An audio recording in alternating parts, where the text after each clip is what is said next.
Welcome back. Now, since this episode is about health, let's continue on that track with a story about a little girl from Mission, BC. She suffers from an autoimmune disease, which means she has to travel to BC Children's Hospital frequently. But it's a place that saved her life.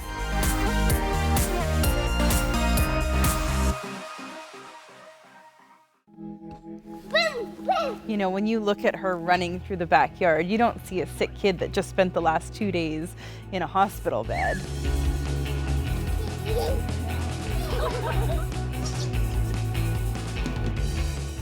She works hard to get there and stay there too.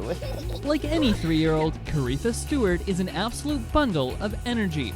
So you wouldn't know by seeing her that she suffers from an unpronounceable disease. She has opsoclonus myoclonus syndrome, which is an extremely rare autoimmune disease which causes a neurological reaction. So her immune system attacks her brain's nervous cells. Sticky gooey. It's a terrible life sentence, and she got it when she was only 12 weeks old. There was an outbreak of hand, foot, and mouth disease at her brother's daycare, which she caught. And that's where it all went wrong. The virus put her immune system into chaos. Her mother, Wendy, noticed her shivering on a warm August day, and within 24 hours she was airlifted to BC Children's Hospital, where she received her diagnosis. It was a whirlwind. You know, we're hearing words that we've never heard before, things in our vocabulary that you'd never thought you'd need to know. You know, BC Children's Hospital is a place that I'd heard so much about, but I'd never been there and never thought that it was going to be somewhere I was going to need to be, and so frequently. There was a lot of tears.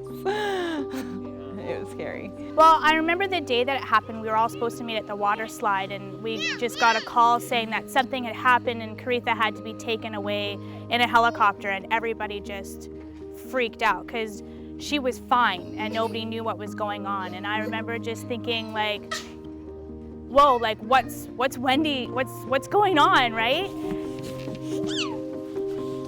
The only way to actually fight this disease is by suppressing the immune system. And drastic action like that means a huge life change for Carretha and her family, meaning no more playdates, no more daycare, and lots of visits to BC Children's Hospital.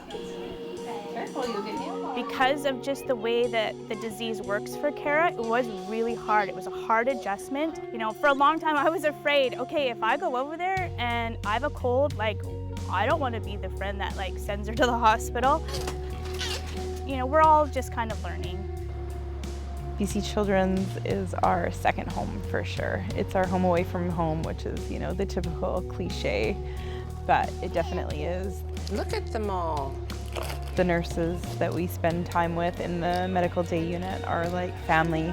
She's so comfortable there. Yeah, it's her safe place for sure.